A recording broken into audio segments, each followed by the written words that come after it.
Capítulo 11. Quando Gonçalo, estafado e já todo o ardor buxeleando, retocou este derradeiro traço da afronta, a sineta no corredor repicava para o almoço. Enfim, Deus louvado, eis fim dessa eterna torre de Ramires. 4 penosos meses desde junho, trabalhara na sombria ressurreição dos seus avós bárbaros. Com uma grossa e carregada letra, traçou no fundo da tira finis e datou com a hora que era de 12h14. Mas agora, abandonada à banca onde tanto labutara, não sentia o contentamento esperado. Até esse suplício do bastardo lhe deixara uma aversão por aquele remoto mundo afonsino, tão bestial, tão desumano. Se ao menos o consolasse a certeza de que reconstituíra com luminosa verdade o ser moral desses avós bravios, mas que bem receava que, sob desconcertadas armaduras de pouca exatidão arqueológica, apenas esfumassem em certas almas de nenhuma realidade histórica. Até duvidava que sanguessugas recobrissem, trepando de um charco, o corpo de um homem e o sugassem das coxas às barbas, enquanto uma hoste mastiga a ração. Enfim, o Castanheiro louvara os primeiros capítulos. A multidão ama, nas novelas, os grandes furores, o sangue pingando, e em breve os anais espalhariam por todo Portugal a fama daquela casa ilustre que armara mesnadas, arrasara castelos, saqueara comarcas por orgulho de pendão e afrontara arrogantemente os reis na Cúria e nos campos de lide. O seu verão, pois, fora fecundo. E para o coroar, eis agora a eleição, que o libertava das melancolias do seu buraco rural. Para não retardar as visitas ainda devidas aos influentes e também para espairecer, logo depois do almoço montou a cavalo, apesar do calor que desde a véspera e naquele meado de outubro esmagava a aldeia com o refulgente peso de uma canícula de agosto. Na volta da estrada dos Bravais, um homem gordo, de calça branca enxovalhada, que se apressava bufando sobre o seu guarda-sol de paninho vermelho, deteve o fidalgo com uma cortesia imensa. Era o Godinho, amanuense da administração. Levava um ofício urgente ao regedor dos Bravais e agora corria à torre, demandado do senhor administrador. Gonçalo recuou a égua para a sombra de uma carvalha. Então que temos, amigo Godinho? O senhor administrador anunciava à sua excelência que o maroto do Ernesto, o valentão de Nacejas, em tratamento no hospital de Oliveira, melhorara consideravelmente. Já lhe repegara a orelha, a boca soldada, e como se procedeu à querela, o patife passava da enfermaria para a cadeia. Gonçalo protestou logo, com uma palmada no selim. Não, senhor, faça o obséquio de dizer ao senhor João Gouveia que não quer que se prenda o homem. Foi atrevido, apanhou uma dose tremenda, estamos quites. Mas o senhor Gonçalo Mendes... Pelo amor de Deus, amigo Godinho, não quero e não quero. Explique bem ao senhor João Gouveia. Detesto vinganças. Não estão nos meus hábitos, nem nos hábitos da minha família. Nunca houve um Ramires que se vingasse. Quer dizer, sim, houve, mas... Enfim, explique bem ao senhor João Gouveia. De resto, eu logo o encontro na Assembleia. Bem, basta ao homem ficar desfiado. Não consinto que o apoquentem mais. Detesto ferocidades. Mas... esta é a minha decisão, Godinho. Lá darei o recado de Vossa Excelência. Obrigado. E adeus. Que calor, hein? De rachar, Sr. Gonçalo Mendes, de rachar. Gonçalo seguiu, revoltado pela ideia de que o pobre valentão de Nacejas, ainda moído, com a orelha mal soldada, baixasse à sórdida enxovia de Vila Clara para dormir sob uma tábua. Pensou mesmo em galopar para Vila Clara, reter o zelo legal do João Gouveia, mas perto adiante o lavadouro era a casa de um influente, o João Firmino, carpinteiro e seu compadre. E para lá trotou, apeando ao portal do quinteiro. O compadre Firmino largara cedo para a Ribada, onde trabalhava nas obras do lagar do Sr. Esteves. E foi a comadre Firmina que correu da cozinha, obesa e ludidia, com 2 pequenos dependurados das saias e mais sujos que esfregões. O fidalgo beijou ternamente as 2 faces ramulosas. E que rico cheira pão fresco, ó comadre! Foi a fornada, hein? Pois então, grande abraço ao Firmino e que se não esqueça, a eleição vem para o outro domingo, lá conto com o voto dele. E olhe que não é pelo voto, é pela amizade. A comadre arreganhava os dentes magníficos num regalo e gordo riso. Ai, o fidalgo podia ficar seguro que o Firmino já jurara, até o senhor regedor, que para o fidalgo era todo o sítio votar, e quem não fosse a amor, ia a pau. O fidalgo apertou a mão da comadre, que, do degrau do quinteiro, com os 2 pequenos enrodilhados nas saias e o gordo riso mais embevecido, seguiu a poeira da égua como um sulco de um rei benéfico. E depois, nas outras visitas, ao Cerejeira, ao Ventura da X, encontrou o mesmo fervor, os mesmos sorrisos luzindo de gosto. O quê? Para o fidalgo? Isso tudo! E nem que fosse contra o governo! Na tasca do Manuel, da adega, um rancho de trabalhadores bebia, já ruidoso, com as jaquetas atiradas para cima dos bancos. O fidalgo bebeu com eles, galhofando, gozando sinceramente a pinga verde e o barulho. O mais velho, um avejão escuro, sem dentes e a face mais engelhada que uma mancha seca, esmurrou com entusiasmo o balcão. Isto, rapazes, é fidalgo que, quando um pobre de Cristo escalava a perna, lhe empresta a égua e vai ele ao lado mais de uma légua a pé, como foi com o Solha. Rapazes, isto é fidalgo para a gente ter gosto. As saúdes atroaram a venda, e quando Gonçalo montou, todos o cercavam como vassalos ardentes, que, a um aceno, correriam a votar ou a matar. Em casa de Tomás Pedra, a avó Ana Preta, uma velha entrevada, muito velha e trêmula, rompeu a esframingar por o seu Tomás andar para o olival quando o fidalgo visitava, que aquilo era como visita de santo. Ora, essa tia Pedra, pecador, grande pecador! Dobrada na cadeirinha baixa, com as farripas brancas descendo do lenço, pela face toda chupada de grelhas e peluda, a tia Ana bateu no joelho agudo. Não senhor, que quem mostrou aquela caridade pelo filho do casco merece estar em altar. O fidalgo ria, beijucava pequenadas encardidas, apertava mãos ásperas e rugosas como raízes, acendia o cigarro à brasa das lareiras, conversando com intimidade das moléstias e dos terriços. Depois, no calor e pó da estrada, pensava, é curioso, parece haver amizade nesta gente. Às 4 horas, derreado, decidiu cessar o giro, recolher a torre pela estrada mais fresca da Bica Santa e passar o lugarejo do Serdal quando, na volta aguda do caminho, rente ao soto de azinheiros, quase esbarrou com o Dr. Gildio, também em cavalo, também no seu giro de quinzena de alpaca alagado em suor, debaixo de um guarda-sol de seda verde. Ambos tiveram as éguas, se saudaram amavelmente. Muito gosto em o ver, Sr. Dr. Júlio. Igualmente, com muita honra, Sr. Gonçalo Ramírez. Então também na tarefa? O Dr. Júlio encolheu os ombros.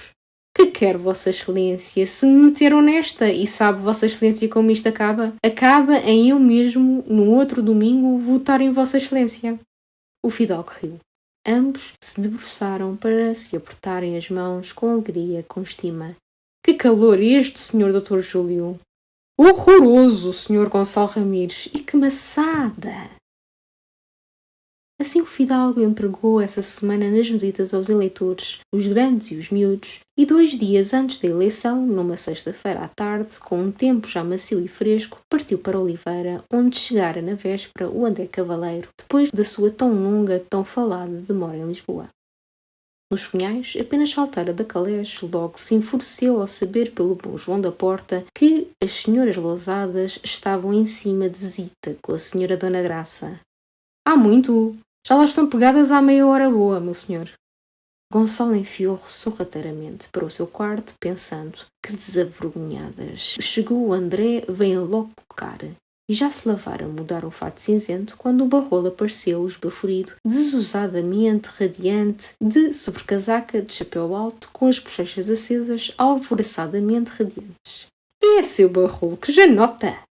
Parece bruxedo, gritou o Barrolo, depois de um abraço que repetiu com um desacostumado fervor. Estava agora mesmo para te mandar um telegrama, que viesses... Para quê?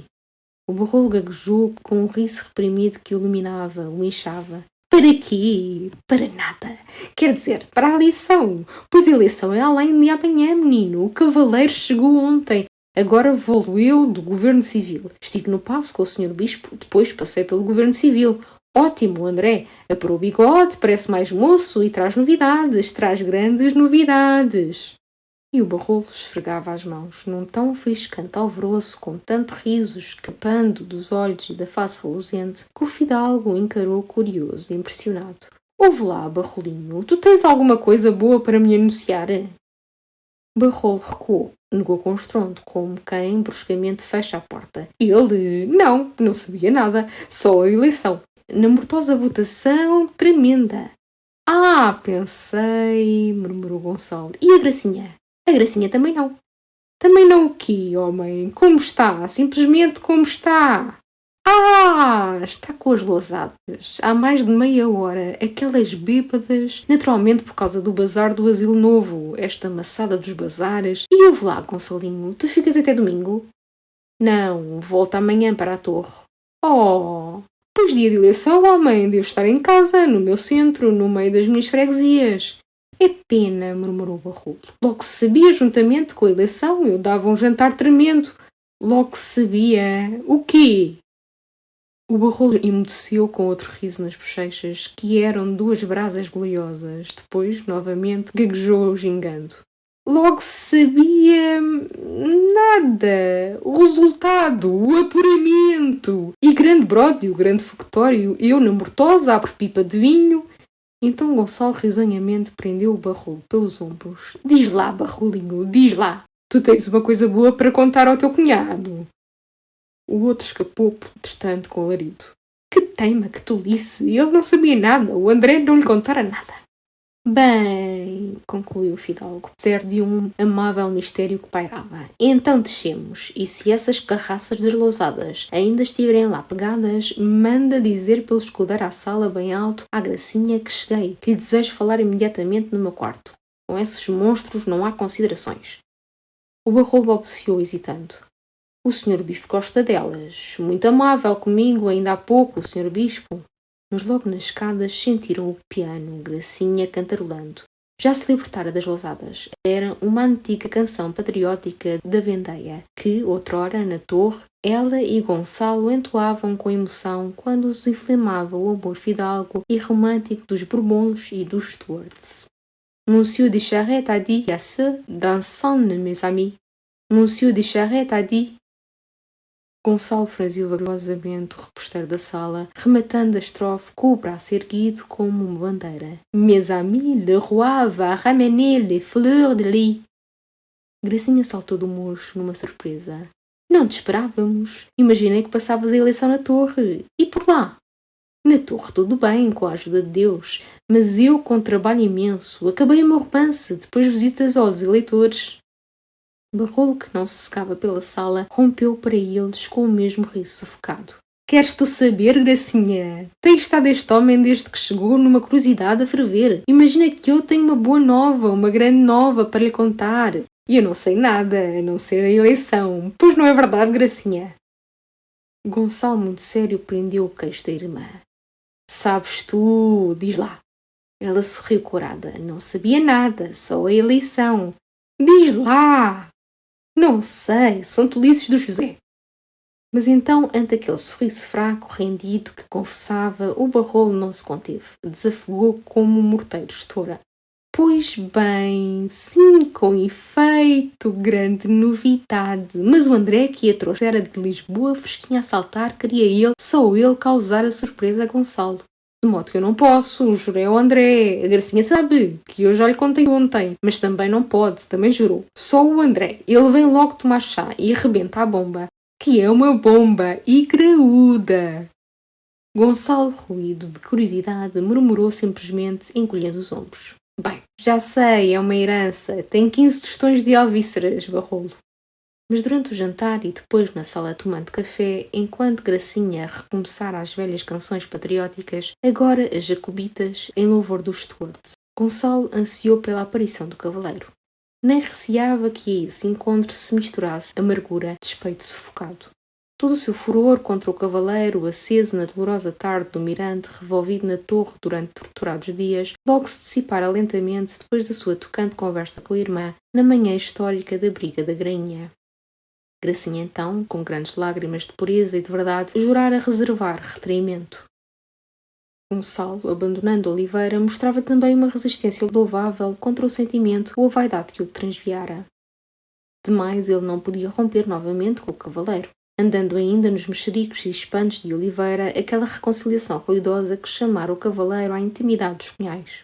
E por fim que valiam furores ou mágoas? Nenhum rugir ou gemer seu anularia o mal que se consumara no mirante, se porventura se consumara.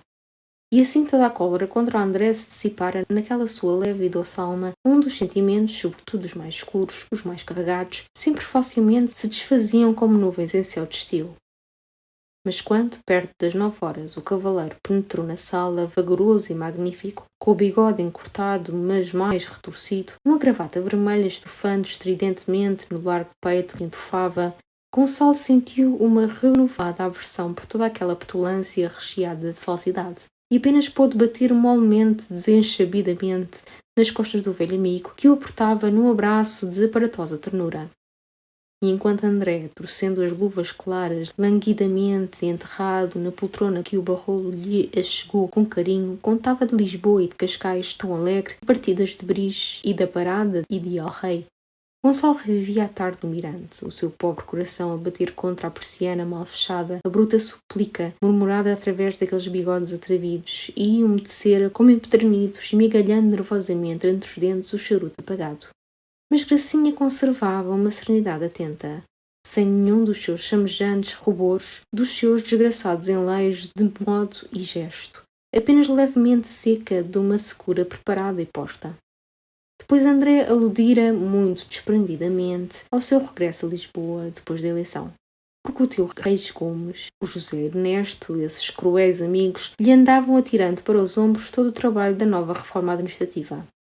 Entre ele e Gracinha, separados por um curto tapete, parecia cavada uma funda légua de fosso, onde rolara, se afundara todo aquele romance do verão, sem que na face de ambos restasse um afoliado vestígio do seu ardor. E Gonçalo, insensivelmente contente pela aparência, terminou por abandonar a cadeira onde se empedernira, assentiu o charuto na vela do piano, perguntou pelos amigos de Lisboa. Todos, segundo o cavaleiro, ansiavam pela chegada de Gonçalo. Lá encontrei também o Castanheiro. Entusiasmado com o teu romance, parece que nem no Herculano nem no Rebelo existe nada tão forte como reconstrução histórica. O Castanheiro prefere mesmo o teu realismo épico ao de Flaubert no Salammbô. Enfim, entusiasmado. E nós, está claro, ardente porque apareça a sublime obra. O fidalgo corou profundamente, murmurando: que tolice! Depois roçou pela poltrona em que se enterrava o André, afagando suavemente o largo ombro do André. Pois tem feito cá muita falta, meu velho. Há dias passei em Corinde, tive saudades. Então o Barrolo, que não sossegava, vermelho a estourar rebolando pela sala, espiando ora o cavaleiro, ora o Gonçalo, com um riso mudo e ávido, não se conteve mais. Gritou: bem, basta de prólogos. Vamos lá agora à grande surpresa, André. Eu tenho estado toda a tarde a arrebentar, mas enfim, jurei e calei. Agora não posso. Vamos lá. E tu, Gonçalinho, vai preparando os 15 tostões. Gonçalo, com a curiosidade de novo refervendo, apenas sorria desprendidamente. Com efeito, parece que tens uma bela novidade. O cavaleiro alargou lentamente os braços, sempre enterrado na vasta poltrona, sem pressa. Oh, é a coisa mais simples, mais natural. A senhora Dona Graça já sabe, não é verdade? Não há motivo para surpresa, tão legítima, tão natural. Gonçalo exclamou, já impaciente. Mas enfim, venha lá, diz! O cavaleiro insistia indolente. Todo o espanto era que só agora se pensasse em a realizar, coisa tão devida, tão adequada, pois não lhe parecia a senhora Dona Graça? Gonçalo, numa brasa, berrou. Mas quê? Que diabo? O cavaleiro, que se despegara vagarosamente da poltrona, puxou os punhos e, diante de Gonçalo, no silêncio atento, alteando o peito, grave, quase oficial, começou. Meu tio Reis Gomes e o José Ernesto tiveram uma ideia muito natural que comunicaram a El Rei e que El Rei aprovou. Que aprovou mesmo ao ponto de apetecer, de se assenhorear dela, de desejar que fosse só sua. E hoje é só de El Rei. El Rei, pois, pensou, como nós pensamos, que um dos primeiros fidalgos de Portugal, de certo mesmo o primeiro, devia ter um título que consagrasse bem a antiguidade ilustre da casa e consagrasse também o mérito superior de quem hoje a representa. Por isso, meu querido Gonçalo, já te posso anunciar, e quase em nome de El Rei, que vais ser Marquês de Treixedo. Bravo, bravo, bramou o Barrolo com palmas delirantes. Saltem para cá os 15 tostões, senhor Marquês de Treixedo. uma onda de sangue cobria a fina face de Gonçalo. Num relance, sentiu que o título era um dom do cavaleiro, não ao chefe da casa de Ramires, mas ao irmão complacente de Gracinha Ramires. E, sobretudo, sentia a incoerência de que, ao chefe de uma casa 10 vezes escolar, mãe de dinastias, edificadora do reino, com mais de 30 dos seus varões mortos sob a armadura, se atirasse agora um oco título, através do diário do governo, como um tendeiro enriquecido que subsidiou eleições. Todavia, saudou o cavaleiro, que esperava a efusão, os abraços. Oh, Marquês de Treixedo, certamente muito elegante, muito amável. Depois, esfregando as mãos, com um sorriso de graça e de espanto, mas, meu caro André, com que autoridade me faz el rei Marquês de Treixedo? O cavaleiro levantou vivamente a cabeça numa ofendida surpresa. Com que autoridade? Simplesmente com a autoridade que tem sobre nós todos, como rei de Portugal, que ainda é, Deus louvado. E Gonçalo, muito simplesmente, sem fumaça ou pompa, com o mesmo sorriso de suave gracejo, perdão, Andrezinho, ainda não havia reis de Portugal, nem sequer Portugal, e já meus avós Ramires tinham solar em Treixedo. Eu aprovo os grandes dons entre os grandes fidalgos, mas cumprem aos mais antigos começarem. El Rei tem uma quinta ao pé de Beja, creio eu, o Roncão. Pois diz-lhe tu, El Rei, que eu tenho imenso gosto em o fazer, e ele Marquês do Roncão. O barrolo embasbacara, sem compreender, com as bochechas descaídas e murchas. Da beira do canapé, Gracinha, toda corada, faiscava de gosto por aquele lindo orgulho que tão bem condizia com o seu, mais lhe fundia a alma com a alma do irmão amado. E André, cavaleiro, furioso, mas vergando os ombros com irónica submissão, apenas murmurou. Bem, perfeitamente, cada um se entende a seu modo. O escudeiro entrava com a bandeja do chá. E no domingo foi a eleição. Ainda com uma desconfiança, uma reserva supersticiosa, o fidalgo desejou atravessar esse dia muito solitariamente, quase escondido, e no sábado, enquanto todos os amigos de Vila Clara, mesmo os de Oliveira, o consideravam estabelecido nos Cunhais e em comunicação afamada com o governo civil, montou a cavalo ao escurecer e trotou sorrateiramente para Santa Irneia. Mas o barrolo, ainda abalado com aquele despautério do Gonçalo que era uma ofensa para o cavaleiro, até para el rei, ficara com a missão de telegrafar para a torre as notícias sucessivas das assembleias, à maneira que elas acudissem ao governo civil. E com um ruidoso zelo, logo depois da missa, estabeleceu entre os Cunhais e o velho convento de São Domingos um serviço de criados formigando sem repouso. Gracinha, na sala de jantar, ajudada por Padre Soeiro, copiava com amor numa letra muito rotunda os telegramas mandados pelo cavaleiro, que ajuntava a lápis alguma nota amável. Tudo otimamente, Vitória cresce, parabéns a vossas excelências. Pela estrada de Vila Clara à torre, incessantemente o moço do telégrafo se esbaforia sobre a perna manca. O Bento rompia pela livraria berrando: outro telegrama, senhor doutor! Gonçalo, nervoso, com um imenso bolo de chá sobre a banca, a bandeja já lastrada de cigarros meio fumados, lia o telegrama ao Bento.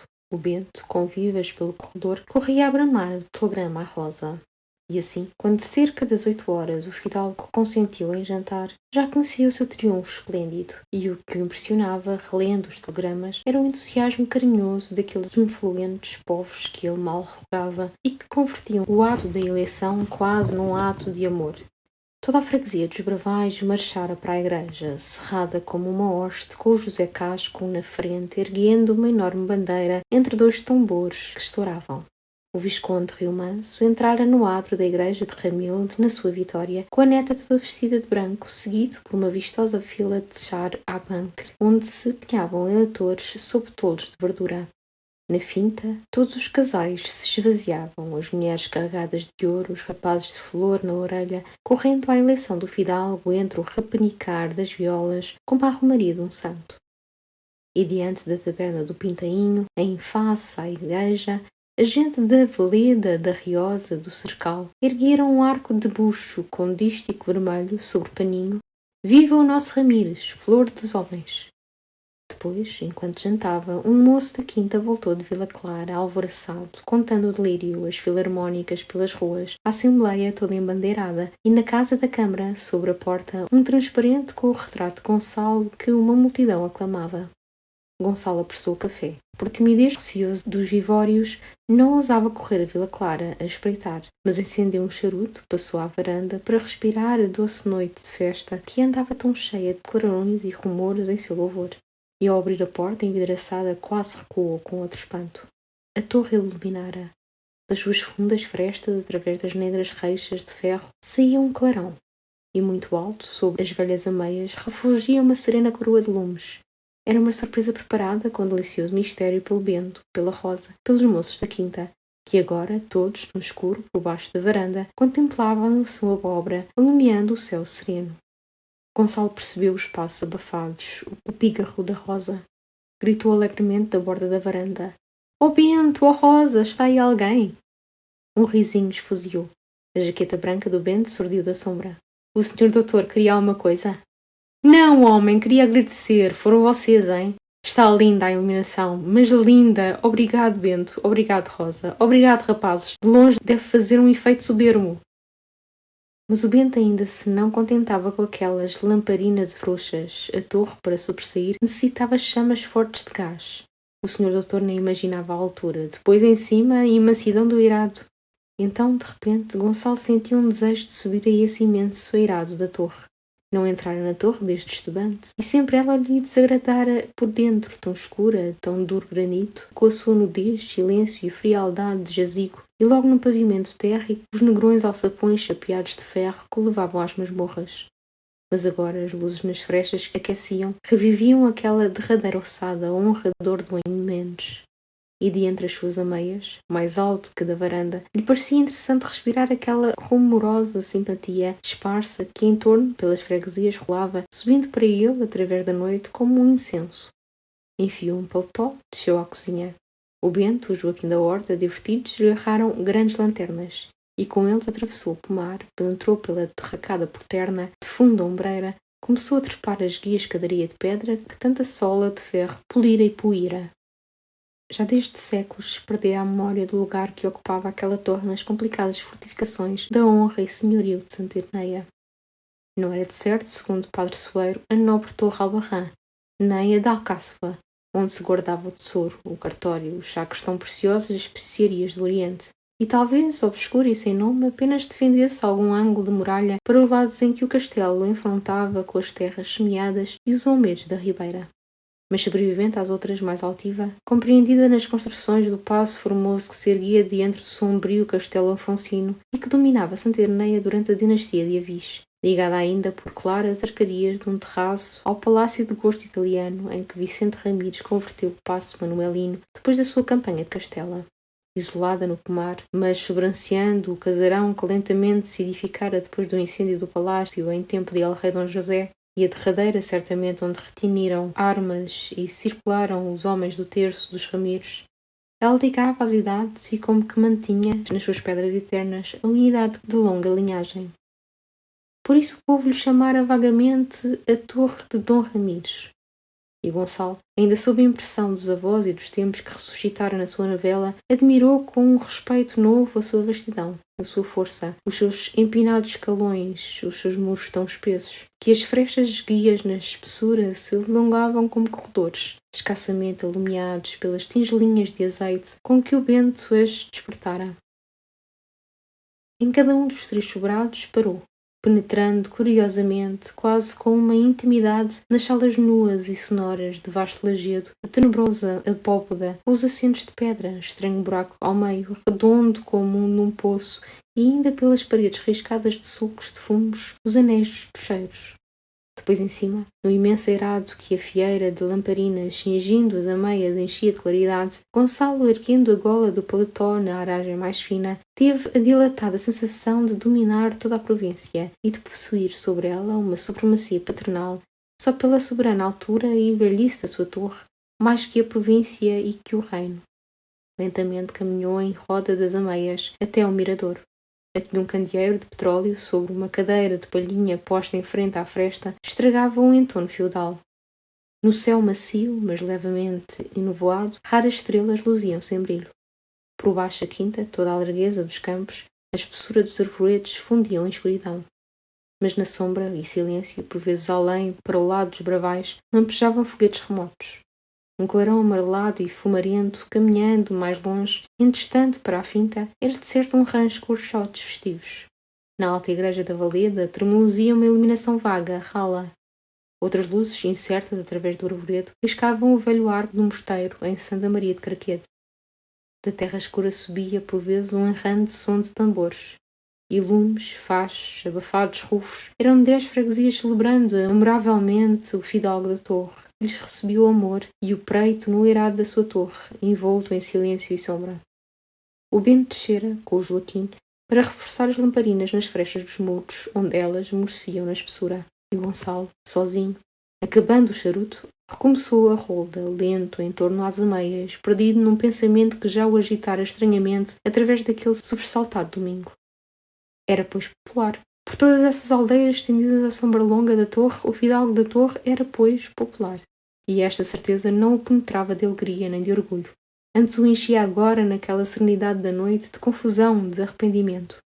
Ah, se adivinhasse, se ele adivinhasse, como caminharia, com a cabeça bem levantada, com os braços bem estendidos, sozinho, em confiança risonha, para todas essas simpatias que o esperavam tão decertas, tão dadas. Mas não, sempre se julgara cercado da indiferença daquelas aldeias onde ele, apesar do antiquíssimo nome, era o costumado moço que volta de Coimbra e vive silenciosamente da sua renda, passeando na sua égua. A essas indiferenças tão naturais, nunca ele imaginara arrancar o punhado de votos, o punhado de papelinhos que necessitava para entrar na política, onde ele conquistaria, pela destreza, o que os velhos Ramires recebiam por herança, fortuna e poder.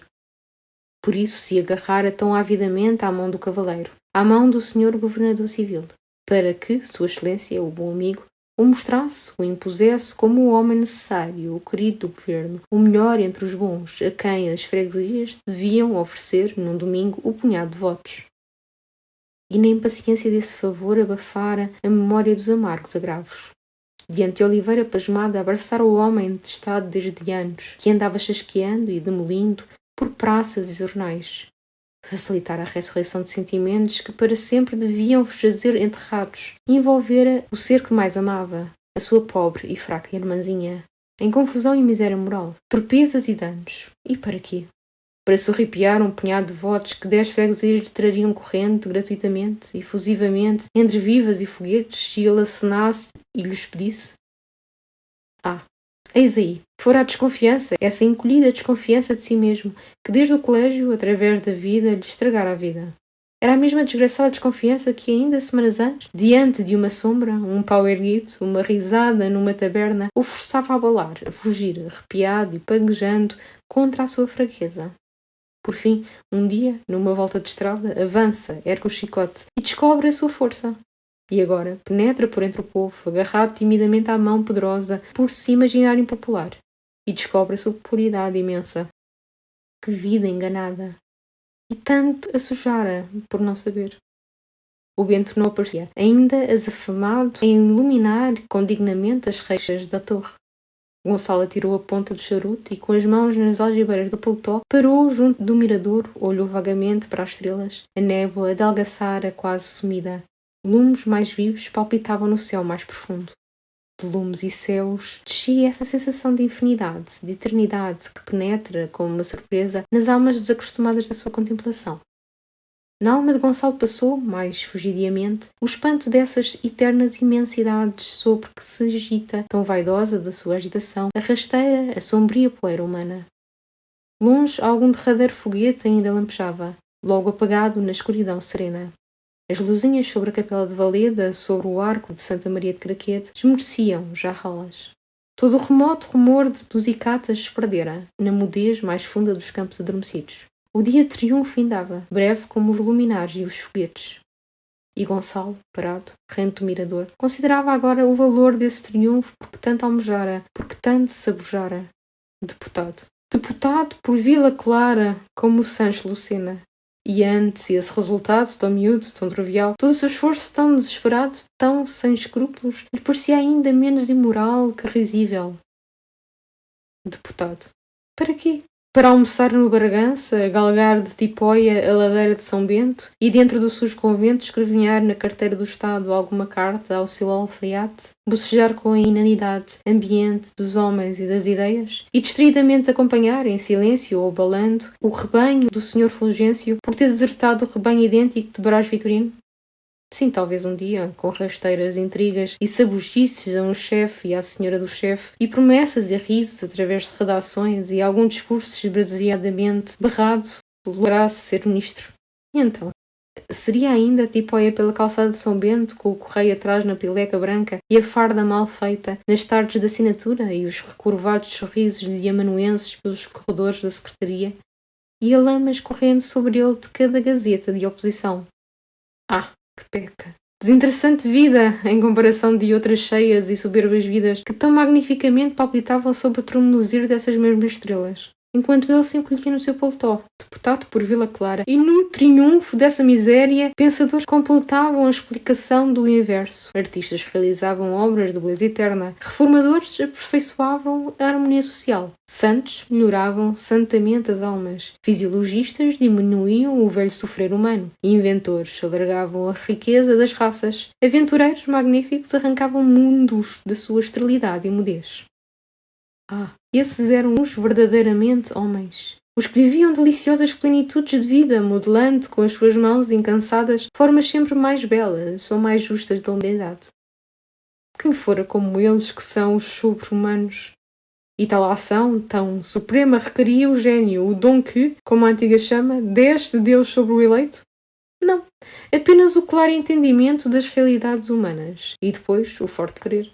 E o fidalgo da torre, imóvel no eirado da torre, entre o céu todo estrelado e a terra toda escura, longamente revolveu pensamentos de vida superior, até que, enlevado, e como se a energia da longa raça que pela torre passara refluísse no seu coração, imaginou a sua própria encaminhada, enfim, para uma ação vasta e fecunda, em que soberbamente gozasse o gozo de verdadeiro viver, e em torno de si criasse vida e acrescentasse um lustre novo ao velho lustre do seu nome. Riquezas puras o dourassem e a sua terra inteira o bem louvasse, porque ele inteiro, num esforço pleno, bem serviria à sua terra. O Bento surdiu da portinha baixa do eirado, com a lanterna. O senhor doutor ainda se demora? Não, a festa acabou, Bento. Nos começos de dezembro, com o primeiro número dos Anais, apareceu a torre de Dom Ramires. E todos os jornais, mesmo os de oposição, louvaram esse estudo magistral, como afirmou à tarde, que, revelando um erudito e um artista, continuava com uma arte mais moderna e colorida a obra de Herculano e de Rebelo, a reconstituição moral e social do velho Portugal heroico.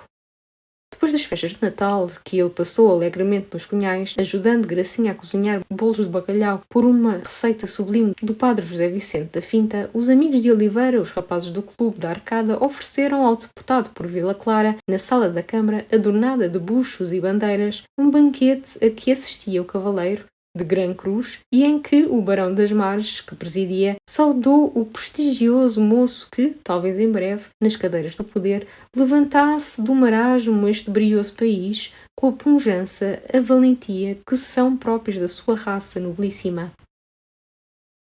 No meado de janeiro, por uma agreste noite de chuva, Gonçalo partiu para Lisboa, e através do inverno em Lisboa, andou sempre nos carnets mondains e high life dos jornais, nas notícias de jantares, dos rewouts, de tiros aos pompos, de caçadas de El-Rei. Tão notado nos movimentos mais simples da sua elegância que os Barrolos assinaram o Diário Ilustrado para saber quando ele passeava na avenida. Em Vila Clara, na Assembleia, João Gouveia já encolhia os ombros, rosnando. Desandou em Janota! Mas nos fins de abril, uma notícia de repente alvoroçou Vila Clara, espantou na quieta Oliveira os rapazes do Clube da Arcada. Perturbou tão inesperadamente Gracinha, então em Amarante com o Barrolo, que nessa noite ambos abalaram para Lisboa. E na torre atirou a Rosa para um banco de pedra da cozinha, lavada em lágrimas, sem compreender, gemendo. Ai, o meu rico menino, que o não torne mais a ver. Gonçalo Mendes Ramires, silenciosamente, quase misteriosamente, arranjara a concessão de um vasto prazo de manchegue na Zambésia. Hipotecara a sua quinta histórica de Trechedo e embarcava em começos de junho no paquete de Portugal, com o Bento para a África.